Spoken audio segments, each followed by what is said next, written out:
Selamat malam Bapak Ibu dan teman-teman semua. Di sini kami akan menjelaskan tentang aplikasi yang sudah kami rancang, yaitu iTenocard, aplikasi toko online elektronik rumah tangga. Dalam pelaksanaan proyek ini, kami juga dibimbing langsung oleh dosen kami, yaitu Bu Yeni Rokayati, sebagai manajer proyek dan pengusul proyek. Kami satu tim beranggotakan 4 orang rekan kerja, yaitu saya Stephen Marcel, kemudian ada Aisyah Nurwahida, Naila Almira, dan juga Fahmi Ahmad Fardani. Nah, kenapa sih kami memilih untuk membuat aplikasi ini? Awalnya, kami melihat sebuah permasalahan yang cukup umum di masyarakat. Banyak orang yang menempuh jarak jauh untuk pergi ke toko dan membeli barang, terutama barang-barang elektronik rumah tangga. Hal itu tentu kurang praktis, apalagi di tengah kesibukan dan keterbatasan waktu.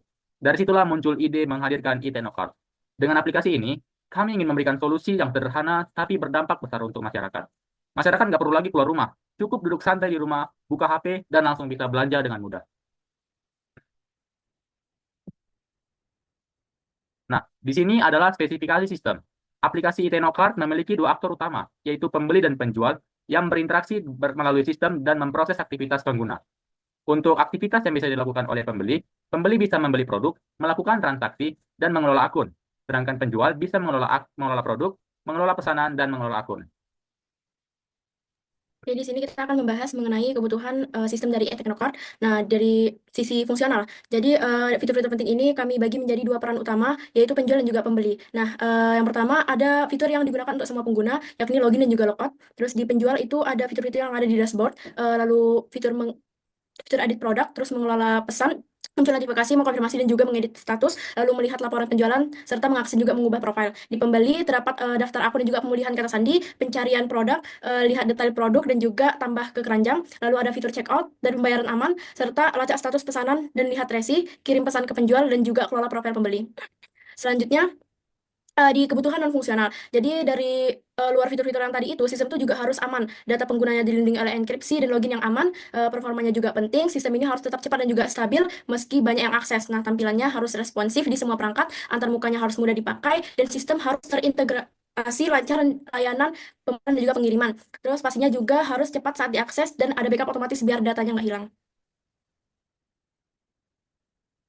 Di sini, ini adalah tampilan use case diagram. Use case diagram ini menunjukkan bagaimana aktor-aktor utama berinteraksi dengan sistem. Nah, ada beberapa fungsional yang akan saya sebutkan. Salah satunya, pengguna, khususnya pembeli, bisa melakukan pencarian produk, menambahkan ke keranjang produk yang ingin dibeli, dan melakukan transaksi.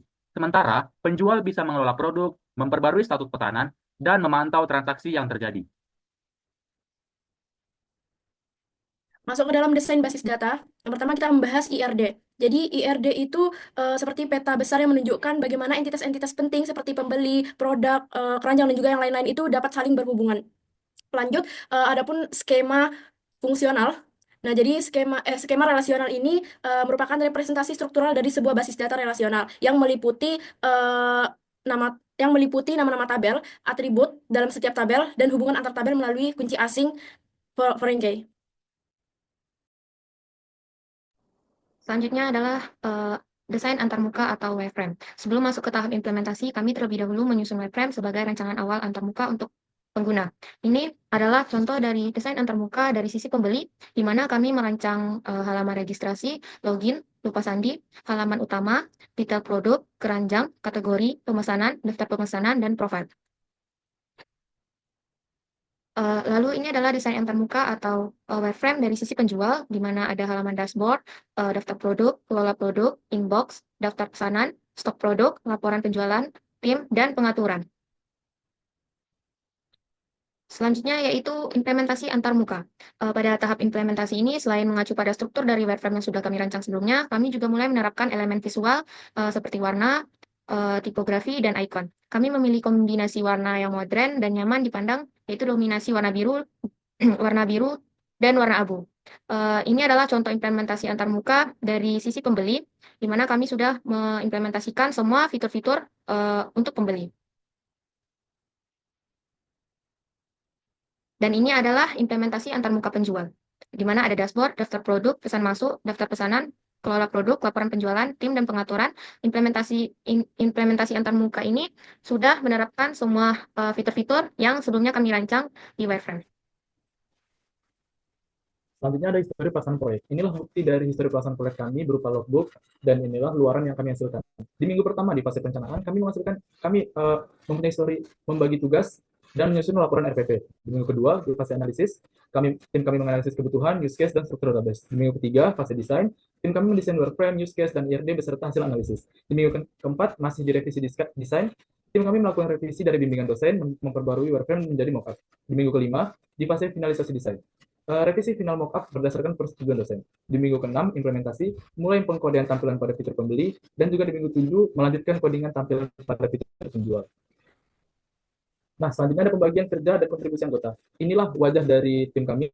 Yang pertama ada ketua, yaitu Stephen Marcel Samosir, mempunyai kontribusi yaitu mengkoordinasi proses pekerjaan dan merancang use case, serta ikut pengembangan front-end penjual dan pembeli. Lalu yang kedua ada Aisyah Nurhida, mempunyai kontribusi yaitu merancang wireframe pembeli dan ikut mengembangkan front-end pembeli dan penjual.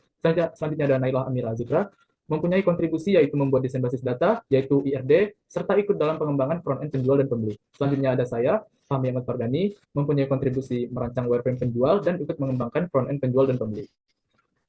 Selanjutnya kendala dan rencana kami. Kendala dalam penyelesaian proyek kami yaitu perbedaan pendapat yang sangat kompleks, sehingga membuat sedikit lama pekerjaan dalam tim. Selanjutnya rencana kami setelah tahap ini kami akan lanjutkan ke bagian back-end di mana kami mulai mengolah data dan menyambungkannya ke database. Setelah itu, proyek masuk ke tahap uji coba dan perbaikan bug untuk memastikan semua fitur bisa berjalan seperti yang kami harapkan. Jadi, bisa kita simpulkan bahwa aplikasi ITNOcard ini dibuat untuk menjawab kebutuhan masyarakat yang ingin berbelanja elektronik dengan cara yang lebih praktis.